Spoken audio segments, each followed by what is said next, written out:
It's 12. Okay, I think it's 12:03, so let's start. On behalf of the Center for Chinese Studies at UH Manoa, I would like to welcome everyone to our Fall 2022 CCS webinar series. My name is Yuming Bao from the Department of East Asian Languages and Literatures, where I teach 20th century Chinese literature, film, and culture. And I'm currently serving as the CCS director and the organizer of this year's webinar series, with the kind assistance of the CCS Executive Committee and CCS Associate Director Renyome, Dr. Cindy Ning, which you see here. Today's session is being recorded and will be uploaded to our CCS YouTube channel, where you can also find previously recorded CCS webinar sessions in case you missed them. Our full program flyer for this semester can be found on the CCS website and Instagram, the links of which you can now see in the chat forum if you click on the icon in the tool menu at the bottom of your screen. I hope you will have a chance to take a closer look at our program flyer for this semester, because we have an impressive lineup of presentations coming up, including a presentation on President Biden's Indo-Pacific policy and strategy and its impact on China and Chinese studies. And next week, a conversation with Professor Yang Guobing from University of Pennsylvania on his latest book, The Wuhan Lockdown. Today's session is co-organized and co-sponsored by the Center for Southeast Asian Studies and is part of a larger research project that focuses on China and its relationship with Southeast Asia. Our two other co-sponsors are the Departments of Anthropology and History, and we would like to acknowledge and thank all three units for their participation and support. Before I introduce the moderator of today's session, Professor Miriam Stark, allow me to remind you of some logistical issues. Please use the chat forum for posting technical or other queries, but use the Q&A tool to send comments and questions about the presentations. We will monitor it and present it to our panelists after their presentations. Please don't wait to post your questions until the very end, because then we might run out of time to answer them. In order to accommodate everyone, we kindly ask that you please keep your comments concise and ask no more than 2 questions, so that we keep within the 30 minutes we have allocated for the Q&A session. We will try our very best to answer the questions in the order they have been submitted, but we might synthesize or group together similar questions so that we save time and make room for other comments and queries. After today's presentations, we will send out a brief survey to our audience, and we would greatly appreciate if you could take a minute or two to give us some feedback. And now it gives me great pleasure to introduce Professor Miriam Stark, who is a professor in anthropology, and she also currently directs the Center for Southeast Asian Studies here at the University of Hawaii at Manoa. She has conducted archaeological research in the lower Mekong Basin for more than 25 years, including in Cambodia's Mekong Delta at one of the region's earliest urban sites, which is Angkor Boré. So, without further ado, Dr. Miriam Stark. Thank you very much, and good afternoon from the University of Hawaii at Manoa. It is my honor to moderate this webinar, which, as Professor Ming Bao has pointed out, is co-hosted by the Center for Chinese Studies and the Center for Southeast Asian Studies at the University of Hawaii at Manoa. My name is Miriam Stark. I'm very pleased to very briefly introduce our 2 speakers. Dr. Xing Hung is Associate Professor of History at Brandeis University. His interests include early modern maritime East Asia, Eurasian comparative history, and overseas Chinese. I got interested in his work when I learned that he's working on documentary sources on the Mekong Delta, where I also work just a little bit further north of him. And he's currently working on a project about Chinese settlement and state building on the Vietnam-Cambodia border during the 17th to 18th centuries. We're also very fortunate to have Dr. Wencheng Wang, who's an associate professor of history at our University of Hawaii at Manoa, to converse with Dr. Hong as part of this, and he specializes in the Ming to Qing dynasties. His research interests include empire building, cultural politics, maritime interactions, history of science, popular religion, and foreign relations. Please join me in welcoming Drs. Hong and Wang for today's webinar. Over to you. Okay, thank you, Miriam, for the introduction, and thank you so much, Ming Bao and Cindy, for getting everything organized. It's been a while since I've seen Miriam, and even longer time since I've met Nguyen in person. So it's a really great opportunity to get together with them again, even if it's a virtual meeting. I'm very honored to be invited to this panel, and hopefully there will be some stimulating discussions that will emerge from it. So I'm going to share with you a PowerPoint, and I'm pretty much going to speak about this issue here about Chinese settlement in the Mekong Delta between 1400 and 1700. And this is actually, this talk is actually based upon ongoing research that I'm conducting involving primary sources, as well as the result of field work to some of these places on the Cambodian-Vietnam border, as well as in southern China. So the area that we're going to really look at, the Mekong Delta, I basically have a map here. It's actually a map of the delineation of the Cambodia-Vietnam border, but it actually has sort of the main sites that I will be speaking to you about today. So this is the Mekong River right here, or the lower reaches of it. And there's a main branch that flows into the South China Sea, one going through Vien Long and the other through Mito. And then there's another branch called the Basak that goes down through Kanta and also into the South China Sea. So this is actually the area that we're talking about when we're referring to the Mekong Delta. But there's also other areas such as the Kamal Peninsula, Hatien, and even into parts of eastern and northeastern, not northeastern, and parts of southeastern Cambodia. But there are also other areas that are close to the Mekong, such as Saigon and Bien Hoa, that will also form a part of the narrative of Chinese settlement in this area. So when did Chinese settlement in the Mekong Delta and its adjacent areas begin? Well, the most well-documented and the most commonly cited narratives come from the Vietnamese sources, in particular, the official Nguyen Veritable records that was compiled during the early 19th century. And according to this narrative, the Chinese first appeared in the form of loyalists of the Ming dynasty. So the Ming dynasty fell in 1644. They had a resistance against the Manchus, but they lost. So desperate Ming loyalists from one of the final outposts of Ming loyalist resistance, known as the Dragon Gate Garrison, Longmenchen, in western Guangdong, fled in desperation, seeking refuge in Cochinchina. So with 50 ships and 3,000 troops, they showed up one day outside the port of Da Nang.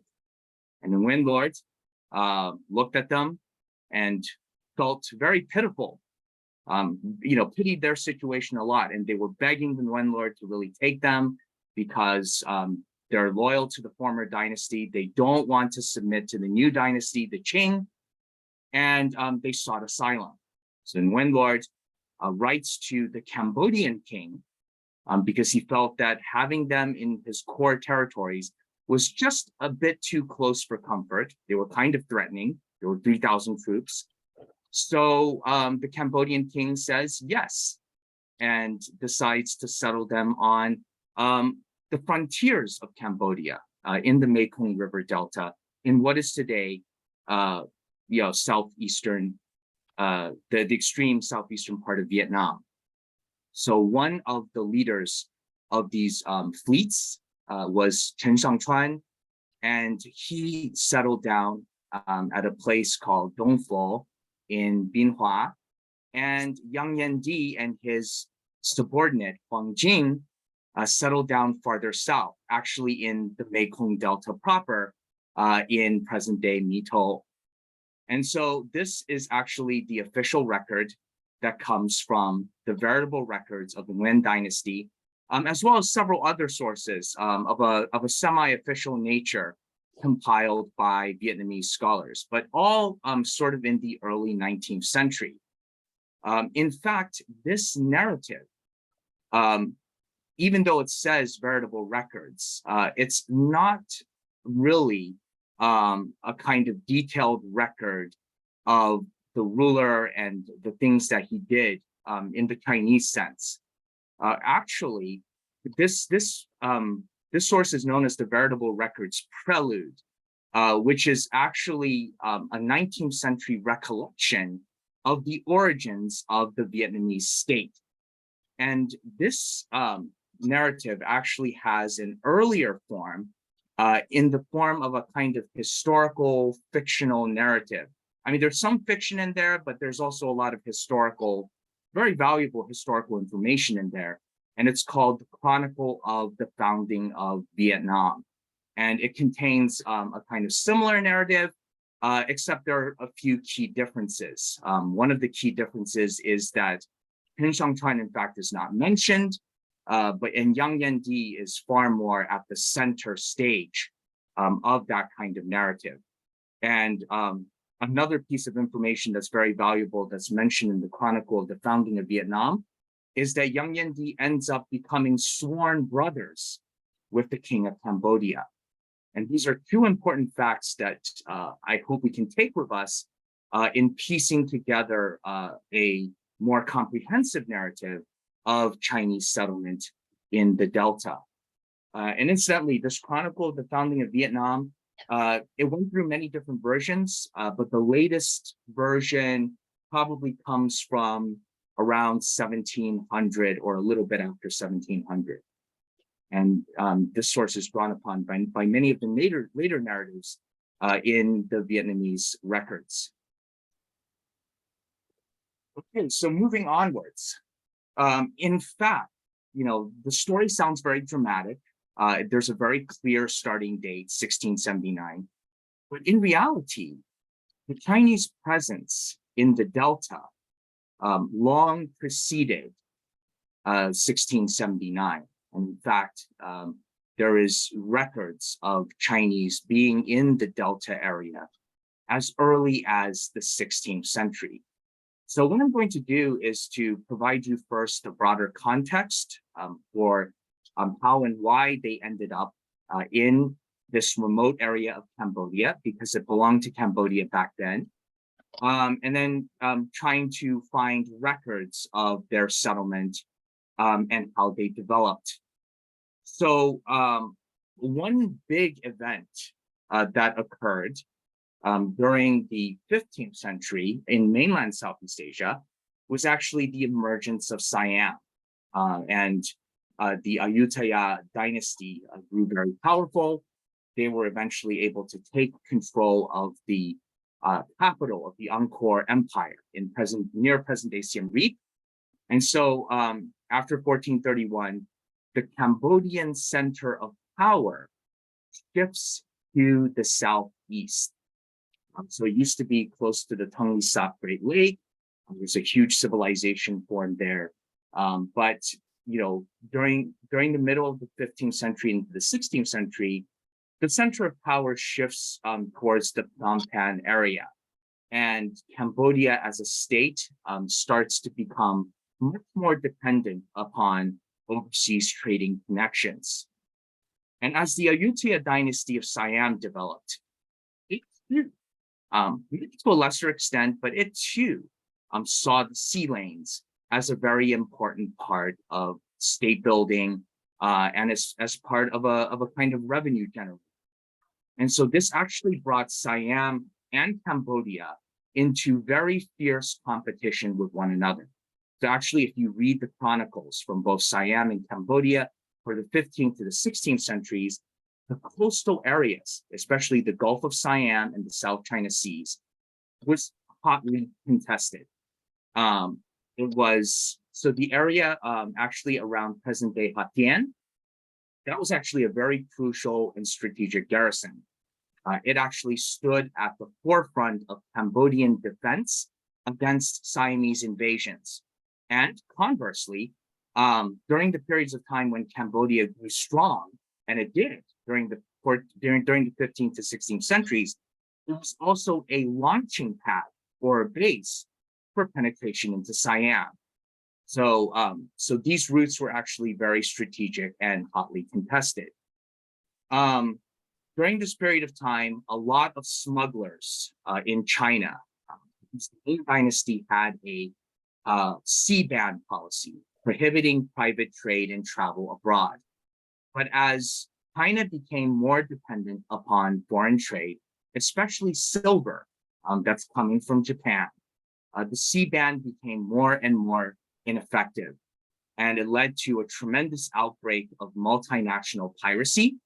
And this piracy comes under the umbrella name of wako, or Japanese piracy. But in reality, there are many, many different groups involved: Chinese, Japanese, Southeast Asians, and Portuguese.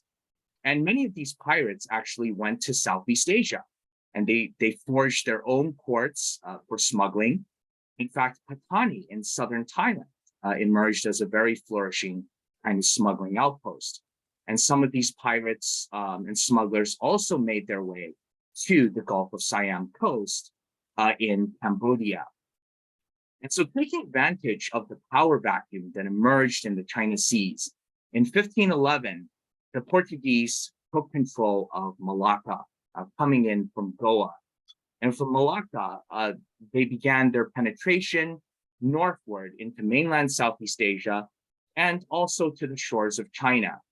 And the Portuguese were aiming to acquire footholds in both China and Japan, because Japan needed a lot of Chinese goods and China needed Japanese silver. And eventually they proved to be very successful. Over the 1550s and 1560s, they occupied Macau. In 1571, they acquired an outpost from a local daimyo in Japan that later became known as Nagasaki. So they were able to make a lot of profits, engaging in sort of licensed private trade between Macau and Nagasaki. In 1567, the Ming court finally relented on its maritime prohibitions, and it decided to open up one place in southeastern China, which is Yuegang Moon Harbor, or Haiten County in Fujian province. And that became the window for private trade with Southeast Asia. Direct trade to Japan was still prohibited. As a result, Chinese merchants flooded into Southeast Asia. And Japanese merchants did as well, because Southeast Asian ports became very ideal places where Chinese and Japanese merchants could meet and exchange goods. So the Spanish saw an opportunity in this. And in 1571, they established an outpost in Manila. And Manila became the point in Asia that connected to the rest of the world, especially New World silver. So silver from the Americas started flowing into Asia and then ultimately ending up in the Ming Empire. And so what this means is that, especially during the late 16th century, the Chinese presence in Cambodia, in Phnom Penh, as well as the Mekong Delta, were more and more numerous. And not just the Chinese. In fact, the late 16th century in Cambodia was a very multipolar place. You had the Portuguese establishing outposts. You had the Spanish going. Dominican missions, Franciscan missions were established. And the Japanese set up shop there. And the Dutch started coming in the 17th century, established an outpost in Batavia, present-day Jakarta. And they started aiming to achieve a monopoly in the China Seas that tried to exclude both the Spanish and the Portuguese. And in the early 17th century, the Dutch end up establishing a trading post in Phnom Penh as well. So very multipolar environment, but the Chinese were by far the most numerous population in Cambodia, numbering around 3,000 to 4,000 people. So trying to understand the position of the Chinese in Cambodia's overseas trading structure. So Cambodia devised institutions to manage the Chinese and other foreign populations within the kingdom. So the setup, the arrangement of the Cambodian monarchy was actually very multi-centered. So you had a Cambodian king, and he was theoretically supreme. But at the same time, you also had a co-king. The co-king was a former king who abdicated, or a kind of sibling or relative who was ineligible to be heir to the throne. Although sometimes that didn't matter, the co-king seized power and did all that great stuff anyways. And then you had the junior king, usually the crown prince or someone who was going to be succeeding the main king. And you know, at times you would have all three figures at the same time. Other times you would have two of them. So it was a very multi-centered kind of monarchy. The co-king and the junior king had their own provinces. They could appoint their own officials, and they basically had their own court, which was a miniature version of the king's. So the other thing that really matters in the Cambodian bureaucracy was this office known as the Kralahom. It's roughly translated as Ministry of Foreign Affairs, but I think more strictly speaking, it was very trade-oriented. Another translation from a French source was basically the Ministry of Rivers and Oceans. So, you know, it oversaw the customs officials, it oversaw the customs posts, levying duties, and managing foreign merchants in general. So underneath the office of the Kralahom were two headmen, overall headmen. I mean, so you had your headmen of individual ethnic communities, such as the Portuguese, the Dutch, the Japanese, the Chinese. But the master of the seas was the overall individual in charge of overseeing the Chinese, Japanese, and the other Asians. Whereas the master of foreigners was more responsible for the Europeans, such as the Portuguese. And the interesting thing is that both of these individuals originated from Fujian province, and they held the rank of Talponia. And Talponia ranks, you know, different times it ranks different things, but usually it's number 3 in terms of the noble rank in the Cambodian royalty. And so what does all this have to do with the Mekong Delta? So the interesting thing is that the province of Siam, which is present-day Hatien, which sort of, you know, guarded the Mekong Delta and also served as the front line of defense against Siam. There was already a garrison established there in the 16th century. And if you read the Cambodian chronicles, on 3 occasions, they mentioned that the governor of this province was an individual, or actually more likely, a group of individuals, and they're known as Ten Tong Tok, and they have the rank of Talponia. So Ten Tong Tok is actually probably not a person's name, but rather a title. Ten in the Khmer language means Chinese, and Tong Tok is actually a transliteration or a translation of Tong Du, which means military governor. So there was a Chinese military governor in charge of Hatien. And yeah, they're definitely not the same person, because I think in all 3 instances when that name is mentioned, the guy died, killed in battle with the Siamese. So it can't be the same person, you know, going back to life all the time, right? So yeah, that's pretty much the situation here. And it's very interesting because in the early 18th century, when Mo, you know, the Ming loyalist who established a kind of polity in Hatien and gets his ranks and titles from Cochinchina, it's actually a very similar post, military governor. So that's kind of the situation in the 16th century.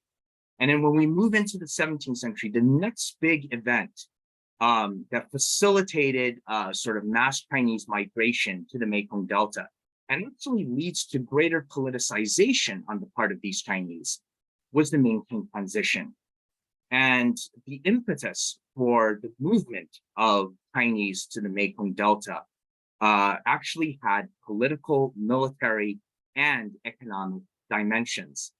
And key driving force actually comes from Western Guangdong. And so Western Guangdong, I think I have a map here, so I'm going to show this to you first. There are 3 prefectures in Western Guangdong. So this is Gaozhou, this is Leizhou, and to the extreme west is Lianzhou. And so these 3 prefectures were the hotbed of Ming loyalist resistance against Qing dynasty rule. And initially, during the 1640s and 1650s, the key person in charge of the Ming loyalist resistance was a general known as Deng Yao. And Deng Yao had as his subordinates an individual known as Xian Biao, who's also known in the Dutch sources as Doja. And then you have Yang Di as well as Huang Jin. And so these are the individuals who are mentioned most frequently in the loyalist resistance against the Qing. And so from their base in Western Guangzhou, from Western Guangdong, they were resisting the Qing, but at the same time, they were also doing a lot of business with northern Vietnam, with Cochinchina in southern Vietnam, and Cambodia, as well as with the Dutch East India Company. So there was also trading going on with Batavia on all 3 parts. But eventually in 1661, Deng Yao was defeated and eventually he was executed. And his subordinates had no choice but to flee across the border into northern Vietnam. And so in northern Vietnamese ports, they continued their resistance, but they also forged a port for trade with the rest of East Asia. And it was really about this time when they started forging a connection with the Zhen organization. Okay, I'm skipping around slides here, but I'll show you those slides in a bit. But so the leader of the Zhen Maritime Organization was Zhen Tenggong or Koxinga, and he operated from Fujian off of the southeastern Chinese coast, resisting the Manchus. But during this period of time, he also operated a maritime empire because he had a powerful naval force that was able to bring most of the Chinese in the maritime world under his hegemony. So his ships basically enforced trade throughout the China Seas with Japan as well as Southeast Asia. So it's kind of difficult not to associate with the Zhen. And for people like Wang Jin, Chen Shangchuan, and Xian Biao, they naturally started allying with the Zhen and started flying their flag and even offering military assistance. So in 1662, the Zhen basically lose on the mainland. They're driven to desperation as well. So in 1662, they drive the Dutch out of Taiwan. And from Taiwan, they established a maritime dynasty all the way until 1683. And from Taiwan, they were still able to maintain Chinese maritime dominance. And so what happens then is that after the Zhen go to Taiwan, they start allying with smugglers off the coast of the mainland. And people like Xian Biao, Yang Di, and Huang Jing, they were all too happy to associate with the Zhen. And so they actually forged a smuggling outpost in a garrison off the coast of Lianzhou. I think this, really tiny, this really meandering bay right here. And this is the Longmen garrison, the Dragon Gate garrison. And you can see a slide here. I took a picture of this sometime in 2015. And it became their naval base that cooperated very closely with Taiwan. But the Qing were relentless. They kept on launching campaigns. And in the end, the Longmen garrison was forced to flee from their base and go to Taiwan. So there's been a lot of speculation about just how close they were to Taiwan. And I read from the primary sources that they were in fact very close to Taiwan. So their military actually became incorporated into the Zhen army. And Nguyen, as a matter of fact, brought his wife and children to Taiwan. And throughout the 1660s, these people actually operated mostly from Taiwan. So there's also a note here about Chen Shangchuan, because he's going to be very important in the later phases of the Longmen garrison. And he's also the person who appears as the main figure in the Vietnamese records. So the Vietnamese records really prioritize Chen Shangchuan above all of these other figures that you see here. And they claim that Chen Shangchuan was the Gaozhou, Leizhou, and Lianzhou military commander. So he was the commander of all three prefectures. I looked at the primary sources, and there was really no record of Chen Shangchuan being the commander of these three prefectures. In fact, the person who was the commander of these three prefectures was a Manchu, not really Manchu, but Han Chinese bannerman known as Zhu Ziqing. And Zhu Ziqing was, he's really a figure. He surrenders a lot. He was first part of the Ming loyalist movement, then he surrenders to the Qing, then he surrenders to the three feudatories when they rebelled in China, then he surrendered to the Zhen, and in the end, he surrendered to the Qing again, and I think he got executed. So what a life. But you know, he was off and on this garrison commander. So I think Chen Shangchuan may have made up that title, you know, to impress his Cochin Chinese hosts. Gotta move on. So during the 1660s, what happened was that, you know, Taiwan started focusing a lot more on overseas economic and territorial expansion. So under the encouragement of the Zhen organization, the Longmen partisans were encouraged to expand to the Mekong River Delta. And why the Mekong River Delta? Because of fierce competition that broke out between the Dutch and the Zhen after the occupation of Taiwan. So the Dutch wanted a new source of deer skin, and Cambodia could provide that deer skin. Taiwan used to be the main source of deer skin for the Dutch, but they lost Taiwan. So they want to scramble for deer skin in Cambodia. And deer skin was very important on the Japanese market because it was sold as an item of conspicuous consumption. It was kind of like a coating or a decorative item in samurai armor. Cambodia contained a lot of natural resources, such as timber for shipbuilding and rice that could supply Taiwan. And of course, the Japan market was also important, not just for deer skin. Japan had a lot of demand for natural resources. So the king of Cambodia at the time was a man named Baram Richa.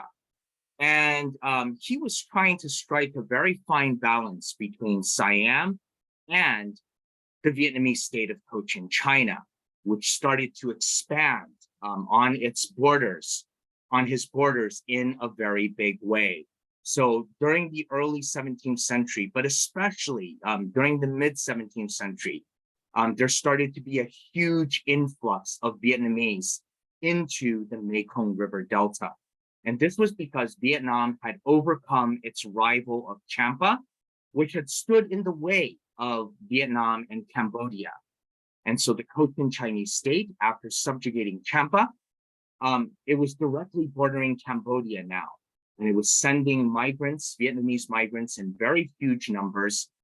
It was also gradually taking the edges of the Cambodian kingdom, beginning with Saigon during the 1620s.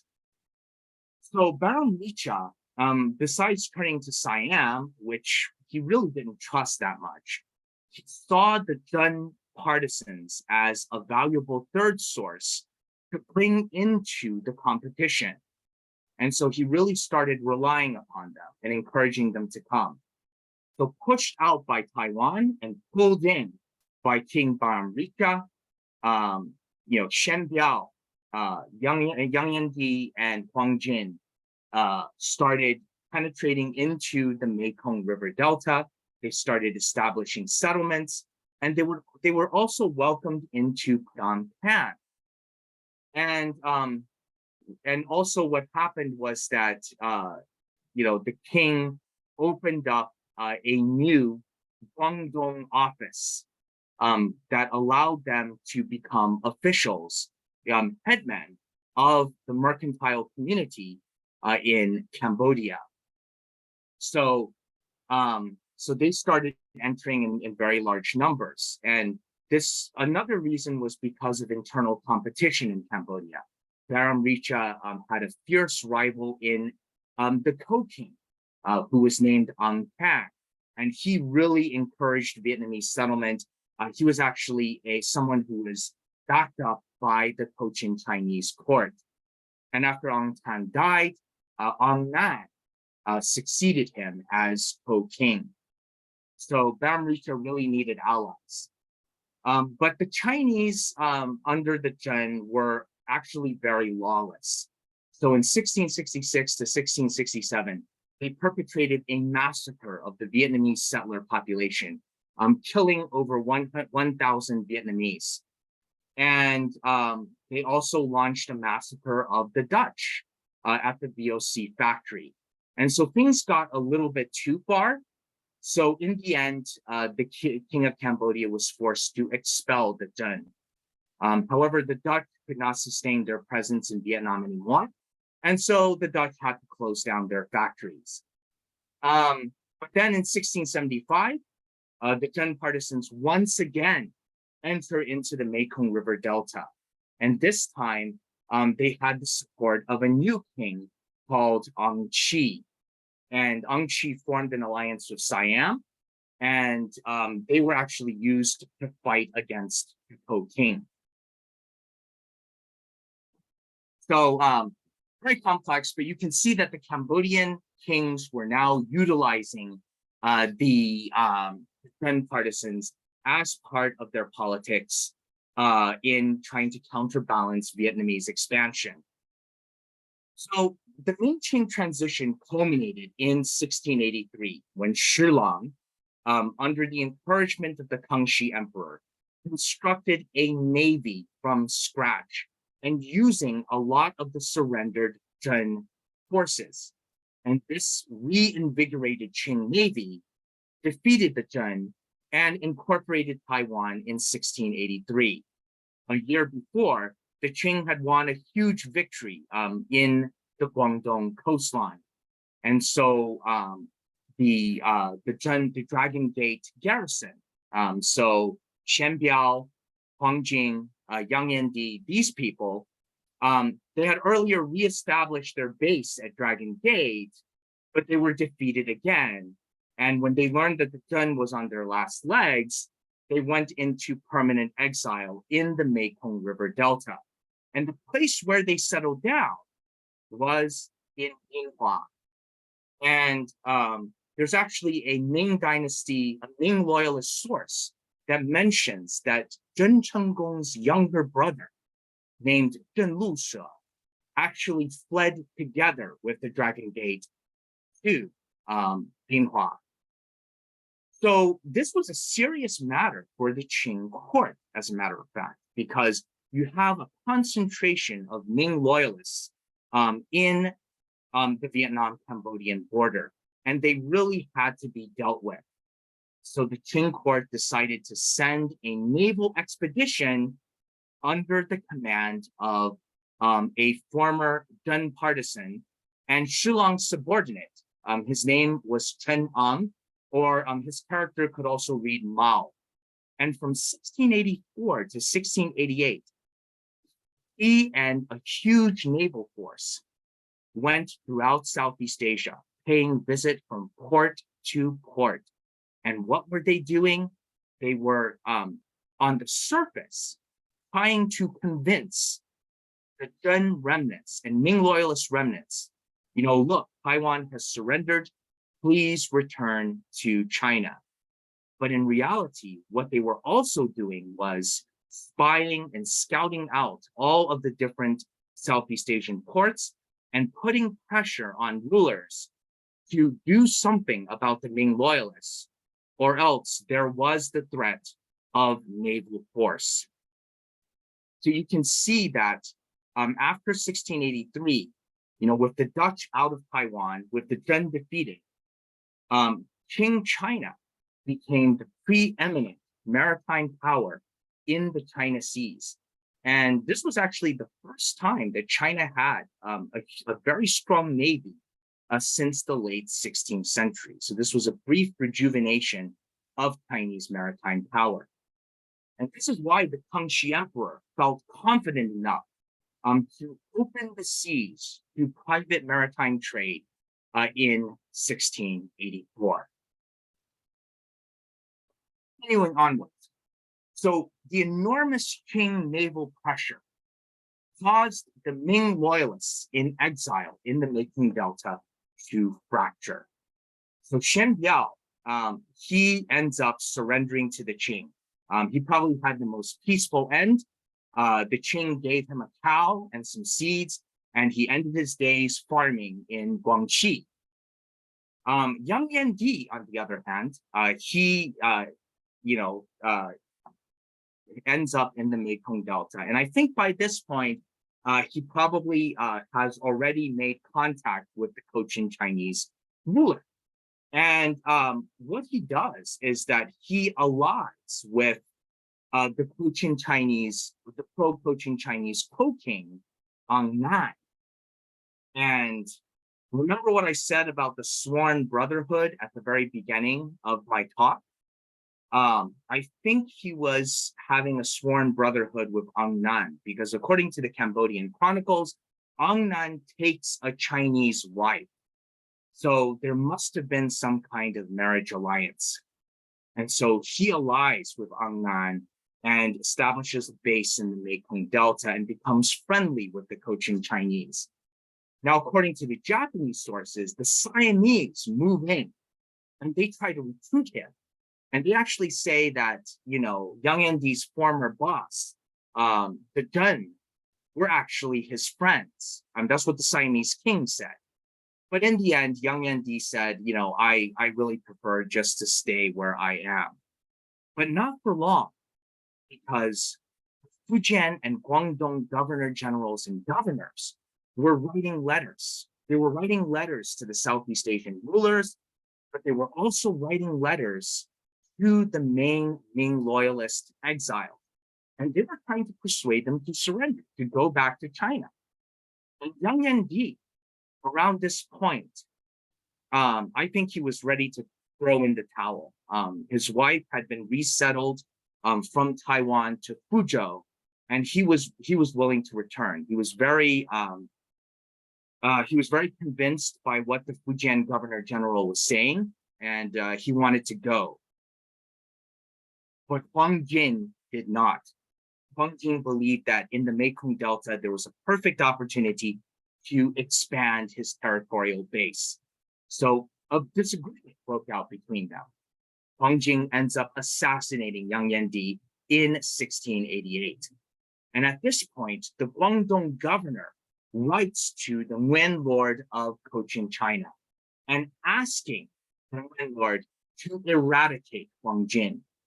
Now, the Nguyen lord, Cochin China, was all too eager to expand into the Mekong Delta and following the lead of the Vietnamese migrants. He didn't need any kind of persuasion, but the Guangdong governor's request provided him with the legitimacy that he needed. And so around this point, the Cambodian king Ang Suor, who was allied with Siam, he was already starting to prepare a campaign against Huang. So what the Chinese did was that they tricked Huang. They said, okay, we're going to take over the Mekong Delta. Why don't you lead this expedition? And so Huang was placed in charge of the expedition. And right as they were about to set off, the Cochin Chinese ambush Huang and kills him. And Chen Shangchuan, who was a subordinate of both Huang and Yang Di, then becomes the commander of the Dragon Gate forces. Okay. Chen Shangchuan campaigns in Cambodia, but he's not very successful.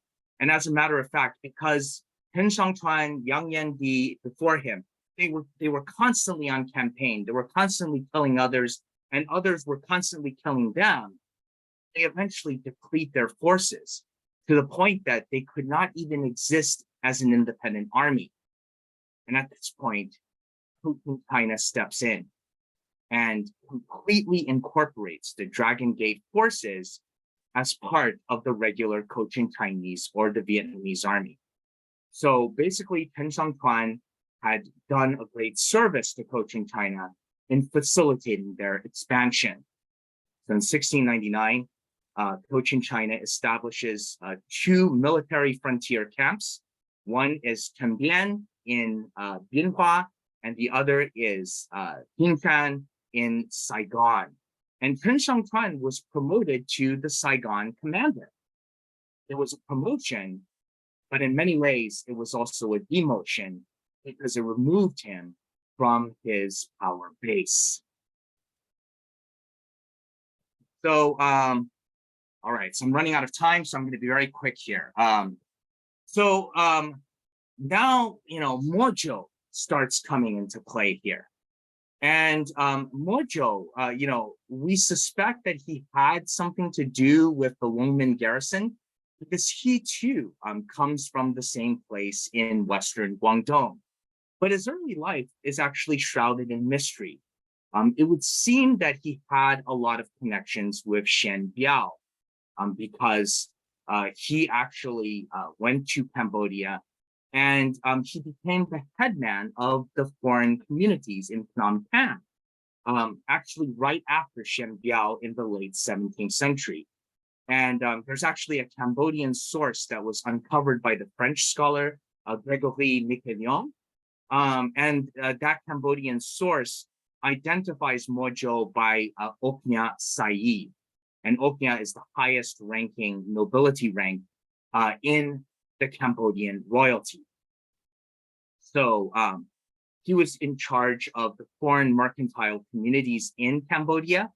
But once again, we really still don't know much about his connections with the Dragon Gate. Okay, so moving on. However, we do know that later on, when Mojo, started founding his new outpost at Hatien at the end of the 17th century, many soldiers and actually many commanders and even relatives of Chen Shangchuan actually joined the royal polity in Hatien when it was founded in the late 17th to the early 18th centuries. And basically, here are some new findings, and I'm going to be very quick here. So I had a chance to consult the Chen genealogy. And there's actually some shocking findings that I just want to share with you. So Chen Shangchuan is listed in the genealogy as a member of the 17th generation. And the Vietnamese sources claim that he had a son named Chen Da Ding. In reality, the genealogy says that Chen Shangchuan did not have any sons. In fact, Chen Da Ding was an adopted nephew of Chen Shangchuan because he was childless. The Vietnamese sources also claim that Chen Da Ding married the daughter of Mojo. However, there are two things that are, there's strong evidence against that. I'm not saying it's definitive, but it leads to a lot of questions. So first of all, the genealogy says that Chen Dading married women from the Zhen and the Yang clans. And then there's biological issues. Mojo's daughter was the younger sister of Mo Tianci, who was Mojo's successor. And Mo Tianci was born in 1718, which means that the daughter had to be born after 1718. But Chen Dading supposedly died in 1731, which means that if Mojo's daughter was to marry Chen Dading, I mean, it's kind of possible, but she's going to have to act really, really quickly, right? And she has to be of the age of childbearing, which is what, 11 years old, 12 years old? It's not unheard of, but it seems very, very rushed. There is the 18th generation, a person named Chen Ruishu, who does become a commander in Hatian and married a Mo woman. It's listed on the genealogy. And then the Vietnamese records mention Chen Dali. He appears in the genealogy as Ray Chang, and he would actually command troops on behalf of Hatian. Okay, yeah, so this is a picture of me and my cohort actually examining the genealogy. Okay, so let me just conclude very quickly now. So basically, I guess my main argument through all of this is that, understanding the early Chinese settlement of the Mekong River Delta actually allows us to better understand several key moments, not just in Chinese history, but also Southeast Asian history and also global history.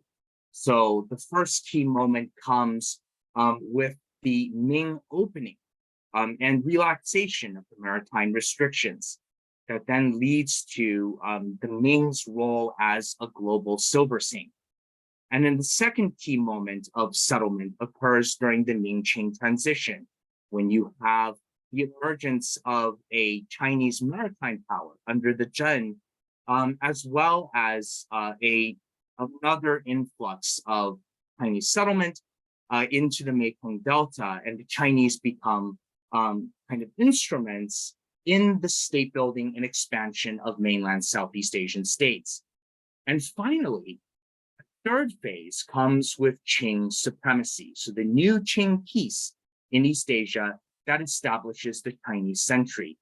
And this Chinese century was founded upon Qing economic dependency and naval power to back up that dependency, because the Qing, as population grew, as natural resources became depleted, the Qing became increasingly dependent upon Southeast Asia for natural resources and an outlet for surplus population. And so you actually see this mirror in the patterns of the Mekong River, where the Ming loyalists, there was a state of flux, but some of them were incorporated into Cochinchina. Others became their autonomous bastion at Hatian.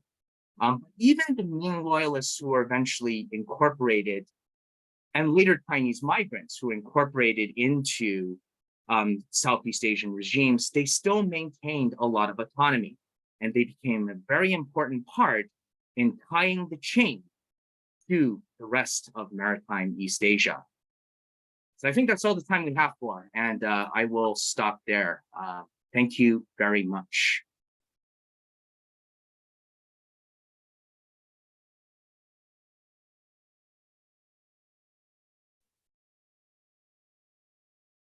Thank you, Jing. We'd like to hear from Wenjing now.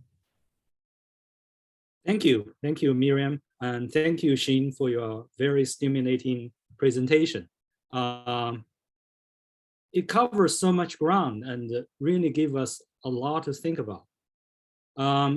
In the next 10 to 15 minutes, I'd like to raise some very general questions and share my brief comments.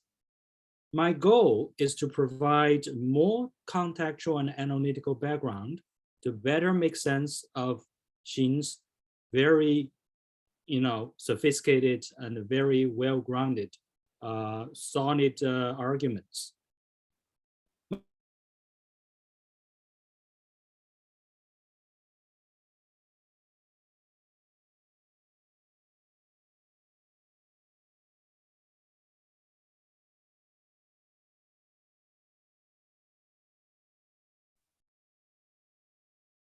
Sorry, we've had a bit of freeze. Yeah. And Ting is frozen. It's Yes, frozen. Mingbo. Yeah. Well, in the interim, I'll just say thank you very much, Ting, for this very detailed history. Could you clarify when you consider the Chinese century to have started and to have ended? Would you equate that precisely with the 16th century? Are you saying it's Right. So the Chinese century is actually a concept that was brought up by many scholars such as Leonard Bousset and Karl Trocky to characterize actually the 18th century when the Chinese networks were very prevalent in Southeast Asia. So from different ports in China, going to ports in Southeast Asia, but also a time of Chinese settlement into the interior of Southeast Asia and sort of forging autonomous polities. And so I guess what I'm trying to say is that this 18th century moment of the Chinese century was preceded by other moments when the Chinese became very active in Southeast Asia as well. Well, I was wondering if actually you were kind of challenging that to say that maybe you really need to think about the 17th century as the beginning, or the 16th century as the beginning of a Chinese century. Yes, absolutely so. I mean, there's actually not just documentation about Chinese communities in Cambodia. There's also documentation, as early as the early 17th century. I mean, British sources talking about Borneo and saying that the Chinese controlled the diamond trade in Western Borneo. And this is actually way before the 18th century. So maybe we might need to revise our chronology a bit earlier. That's a very good point. Thanks. Hey, Wen-Shen. There he is. I'm very sorry. I don't know. My laptop suddenly shut down, and I have to start over. I really apologize for that. So I will continue my, comments. And I mentioned that I want to emphasize two important questions. First, how to think about the nature of history, historical writing, memory, and myth. Second, how to study the intersection of local, regional, national, and global history. And first, continuity. In his classic book on the Boxers' Rebellion of 1900, China historian Paul Cohen calls attention to the three keys to history: the past experienced, the past reconstructed, and the past mythologized. And these three keys help us better understand the different ways in which history is understood by those who make it, those who write it, and those who turn it into myth. When I read your book chapter on Ha Dian, I keep thinking about this tripartite conceptualization of history. So let me briefly introduce it here in relation to your research. First key, the past experience, is about how different historical actors understood and lived through the events and the processes, and moreover, how those different complicated experiences shape the changing identities. And this process of identity transformation, I think, is a persistent concern of your research. And in your first book on the Zen maritime regime based on Taiwan, you discuss how different generations of its leaders switched between multiple identities in the context of maritime East Asia.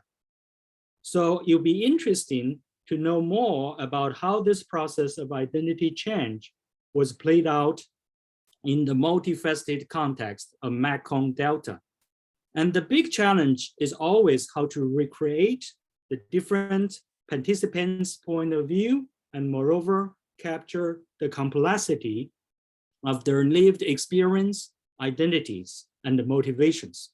In many cases, this is an impossible task to do due to the lack of primary sources about those actors.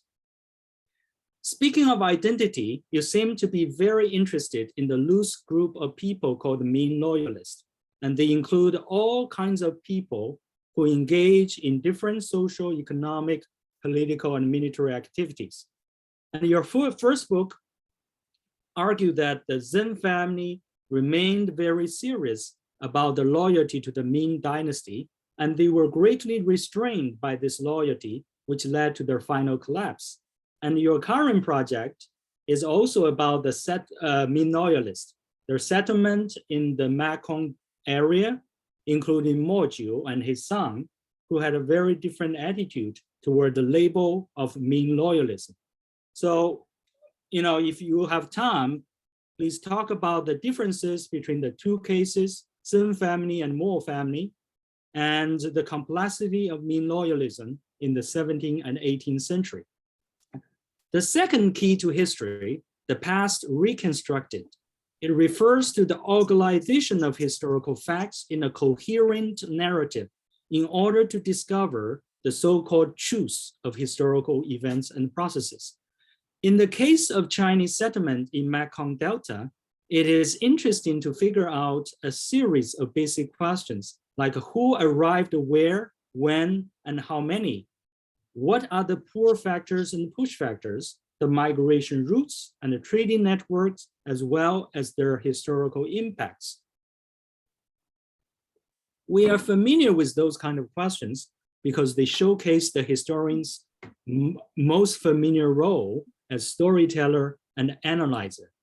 And I must say that you are a great storyteller and you're able to recreate the details behind those different waves of migration, which is very impressive.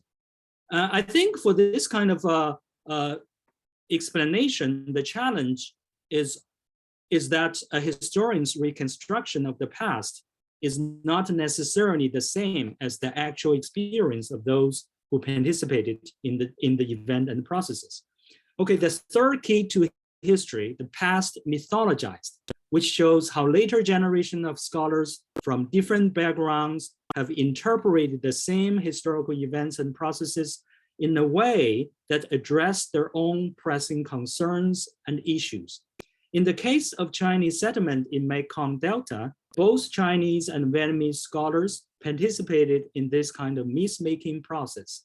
As a China historian, I'm most interested in the Chinese perspective here.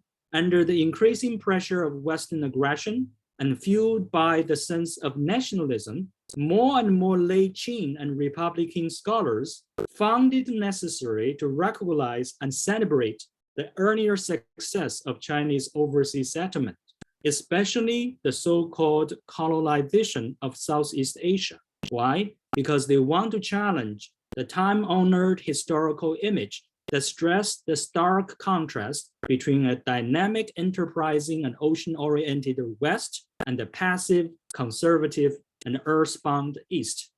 The best example is Liang Qicao, a famous late Qing reformer and scholar who published one of the first history of Chinese pioneers who founded political entities abroad. He called them 8 great overseas Chinese pioneers, 中国殖民8大伟人, including the Mo Jiu of Ha-Dian and Liang Fangbo of the Nanfang Republic on the island of Borneo in Indonesia. Liang Qicao celebrated those overseas settlers as the Chinese counterparts to Western explorers and colonizers. Since then, successive Chinese governments have taken a strong interest in the overseas Chinese Huaqiao. At the same time, more and more scholars begin to study their history. And I want to call attention to the significance of Lanfang Republic, which continue to be a source of fascination for Chinese in China and overseas. Why? Because it was taken as Asia's first republic or even the world's first republic. So the myth is affirmation of not only Chinese people's pioneering spirit, but also their capacity for democracy. So that's the reason it's a very fascinating topic among Chinese readers. Okay, that's my brief overview of this tripartite conception of history in relation to your research. And the last point I want to make is about the second continuity in your work, spatial framework, the international, national, and global history. Like your book on the Zhou maritime regime based on Taiwan, this project revealed the impossibility of following conventional spatial boundaries by joining a convening line between different pre-modern states. In the 17th and 18th century, the Mekong Delta is a rough and tumble world of great complexity, which means many different things to many different parties. It was a sparsely populated, ethnically mixed frontier, a floating world of non-state and anti-state actors. It is a zone of contestation between Cambodians, Siamese, and the Vietnamese. And from a broader historiographical and methodological perspective, your research is part of a growing body of borderless historical investigation into the history of Southeast Asia that challenge the traditional focus on nation state.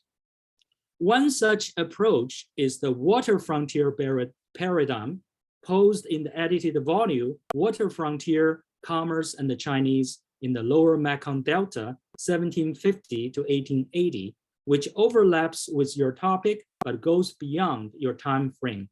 A second example is James Scott's paradigm, which examined the historical relationship between the highlanders and the lowlanders in a region he calls Somia.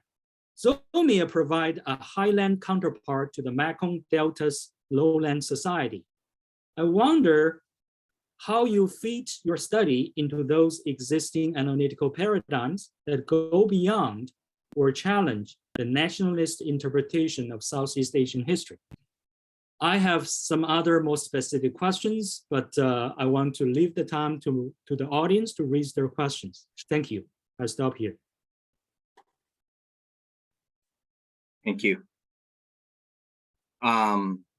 Should I respond to your questions, Winshen, or? Yes, please. Okay. Yeah, thank you, Winshen. I think there's a lot to really think about in terms of the broader conceptualization. So I think there's two issues involved here, right? One is identity, and the other involves borders. And so if we're to adopt a kind of longer term framework in which to situate this, I think there's definitely a confluence of different factors at play here in the sort of water world. So in the Southeast Asian historiography, this was actually a moment of transition from an age of commerce, the world that you're talking about, Winshen, in terms of zones of contestations, non-state players, anti-state players, towards the formation of, powerful, increasingly centralized states in mainland Southeast Asia. And that process ends approximately the 19th century. Right? It reaches its maturity in around the 19th century or so, and gets reinforced as a result of colonization. So I think what I'm trying to do here is looking at where the Chinese fit in this story of transition from, this multilateral, multipolar world of different commercial entities, polities, towards something firmer in terms of boundaries in mainland Southeast Asia. So I think that's one thing that I'm trying to examine. The other thing has to do with transitions on the Chinese mainland. So looking at late Ming commercialization, Qing commercialization. So that's the economic aspect, but also maybe also exploring the nature of the Ming tributary system versus the Qing, as well as the separation of trade from tribute. So how the Qing really dealt with the Southeast Asian frontier, as well as overseas Chinese merchants. So I think these are two trends, and I locate the Ming-Qing transition as a kind of moment as well. So I think where my conversation adds to the longue durée is understanding where the Chinese fit in these moments of transition. And so what does that have to do with identity then?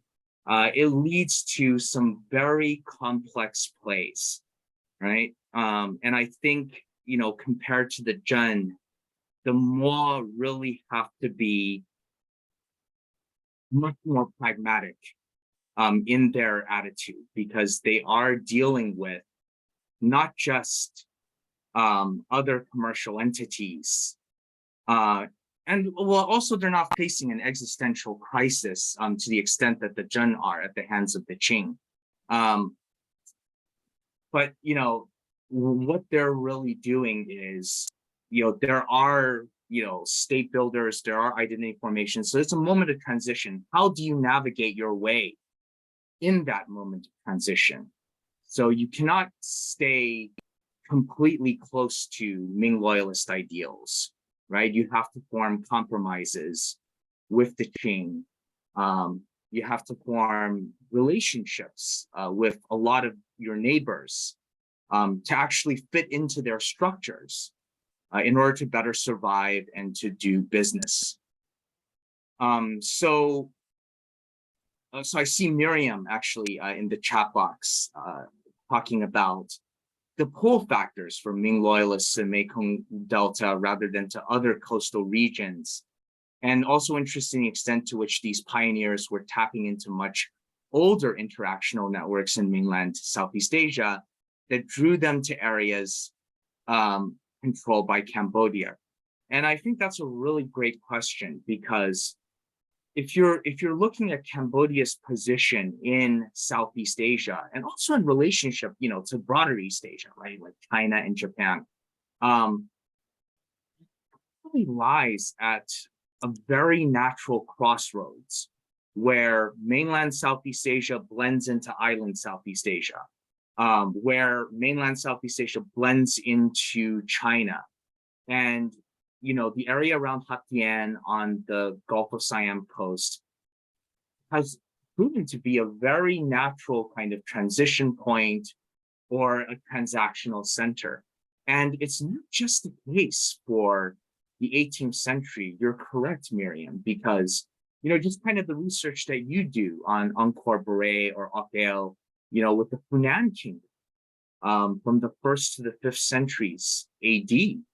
I mean, it's already staked out that kind of role in terms of a kind of crossroads between South Asia as well as China, right? So Kenneth Hall did, he did a very good overview of Hunan, and speaking about, the influx of influences from South Asia, but also very much conditioned by the Chinese tributary system. And here, the Chinese pioneers are actually stepping into, I think, these, much older precedents and these much older networks. Maybe not consciously, of course, but the location, I think, is very ideal. Because if you look at, Mo Zhou and Mo Tianci and how they established themselves, how all the Chinese eventually ended up in Hatien, right? You know, they find themselves in the middle once again. They had very close ties with, Sumatra and Java in island Southeast Asia.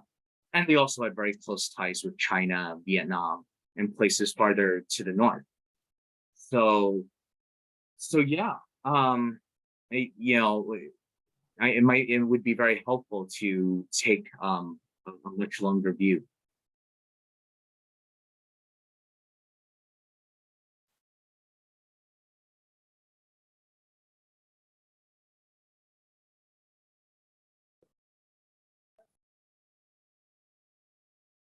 Great. I'm really sorry for the technical difficulties. I don't know why my laptop is acting very weird. So I have a very specific question about the Longmen, division of the Ming loyalist. And they came to be settled in the eastern part of the Mekong Delta, right? And the Mo Jiu, he was settled in the western end of Mekong Delta. And they actually coexisted. And you actually talk about their possible link, the marriage alliances. I was wondering, they are from the same area in Guangdong, similar area in Guangdong. They have the same label of Ming loyalism. And have you encountered any historical sources that talk about their interaction and how they navigate in this very complicated geopolitical games, multiple parts, political fighting and loyalty, and how did they coordinate with each other, or would they act completely independently in their political decisions? So I think the evidence is just not sufficient yet to establish definitive claims of whether they really interacted with each other or were in alliance with one another. There are some scholars who feel that they're completely separate, that they go in different linkages, but circumstantial evidence certainly exists because actually, if you look at the Mo clan, they came from a very prominent clan on the Leizhou Peninsula. So their past, their ancestors served as Ming officials. They passed the civil service examinations. And one big possible reason, and the scholar Li Qingqing actually thinks that that's the key reason, which is the Qing coastal removal. So the evacuation of the coastline to get rid of connections to the Zhen, that must have been the main force in forcing the Mo to leave their coastal homeland and to go abroad. And if you go abroad, chances are you have to associate yourself with the Lumen. You have to associate yourself with the broader Zhen networks if you want to trade, because from that area, there were very close trading relations actually with Taiwan. And according to a French source, Mo Zhou in his early life did a lot of trade with Manila as well as Batavia. And Manila was actually very close to the Zhen. Batavia was an enemy of the Zhen, but, a lot of people did trade there, including some of the Longmen people, as a matter of fact. So it's from that circumstantial evidence that it's in all probability, they know each other. And eventually, as you see with the marriage alliances, in the end, they definitely got to know each other. But when did these ties go? What was the exact nature of their association? That is a question that remains to be answered. Yeah, that is a very interesting question because according to some of the works I have read, the greatest potential threat to Hatien to the Mo family did not just come from Siamese, Cambodians, and Vietnamese. They come from other Chinese diaspora communities, because the Chinese community in Southeast Asia, instead of forming alliances, they were split along the linguistic regional ties, and they competed against each other, including the Cantonese, the Hokkien, the Hakkas, and the Highlandese. So I was just wondering how this two specific case, because they are in the same area and they have different political loyalties, and they have a mutual interest and background. It would be interesting to know how did they exactly interact with each other. But you already help us understand some part of it. It's very interesting. And because I was logged out for several minutes, I didn't know if you have talked about this complex label of Ming loyalism.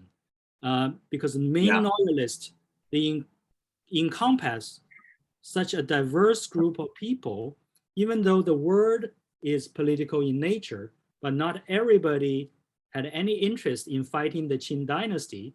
Instead, the Mo family, they had diplomatic contact with the Qing local and the central government. Sometimes they even have direct trade and communication with each other.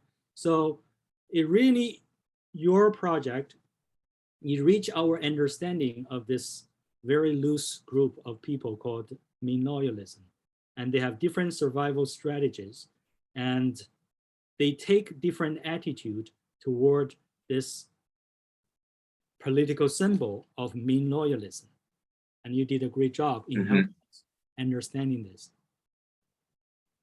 Yeah, thank you so much. And I guess, in terms of understanding the complexity of Ming loyalism, it really is an umbrella term to encapsulate so much, right? So actually, if we think about the Ming loyalism of the Zhen family, for instance, it's going to be very different from the Ming loyalism that's espoused by the Mo. It could be a genuine political statement. Some of the Ming loyalists have backgrounds as pirates or rebels, and Ming loyalism becomes a kind of unifying ideology for them in maintaining their power base. And it could also be a label used to conduct trade, right? Better conduct trade with certain groups of people, or to gain privilege in societies where they settle down. In Cochinchina, eventually, the Ming loyalists acquire a very special label, right? The Minhun or the Mingxiang, which, essentially gives them entry into Vietnamese elite society as well as politics. So they could take the civil service examinations and things of that nature. And exactly, I think, having the label of Ming loyalism doesn't preclude contacts with the Qing, because the Mo actually welcomed the Qing to Hatien in very huge numbers. So there was a huge community of Qing traders. They were organized under their own headman, as a matter of fact. And some of them also entered into, Hatien society. And when they die, their tombstones, they even say, they're subjects of the Qing, like Da Qing or Huang Qing on their tomb labels. And so, Ming loyalism and the Qing, they coexist. Great. We have one question here from Wei Liang Song. Have we addressed this question yet? Yes. I think we should address it now. So Wei Liang, thank you so much for the question. So talking a little bit about the relationship, interaction between the Chinese and local inhabitants like the Khmer, Cham, and Highland peoples. So in fact, with the Khmer, there's probably marriage alliances that are actually formed, especially with the co-king, Angnan. So there seems to be quite a bit of intermarriage that's going on there. And later on, as a matter of fact, under the Mo, the Mo actually consciously tried to integrate themselves into Cambodian society. So they get ranks from the Cambodian king, and the Khmer subjects actually within Hatien were allowed to continue taking orders from the Cambodian court and, continuing their kind of hierarchy as before. And there's also a lot of Cham, and it's not just Cham, there's also lots of other related groups like the Malay, Minangkabau, the Bugis, all of these different groups were congregated in Hatien, and they maintained very close relations with island Southeast Asia. I think Barbara Andaya wrote about this in very great detail. The connections between Hatien and Palembang, for instance, and also Johor, sultanates on the Malay Peninsula.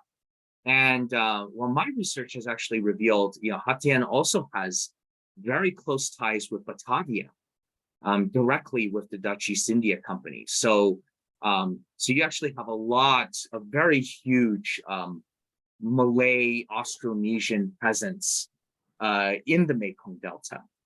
And I think that's actually been overlooked because, the scholarly focus is overwhelmingly on, first of all, Vietnamese, and then Chinese, and then Khmer, and then finally, the Austronesians. They get the least attention.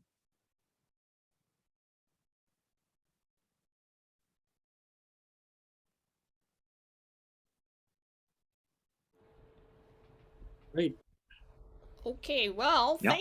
thank you so much, Professor Hang and Professor Wang. This was such a fascinating topic. I've learned so much, and as you rightly said, it's an area that is vastly understudied and under-examined. Unfortunately, we run out of time, so I'd like to thank you very, very much for joining us today. Also, thank you to Miriam, I'm not sure if she's still there, for making this connection, for alerting us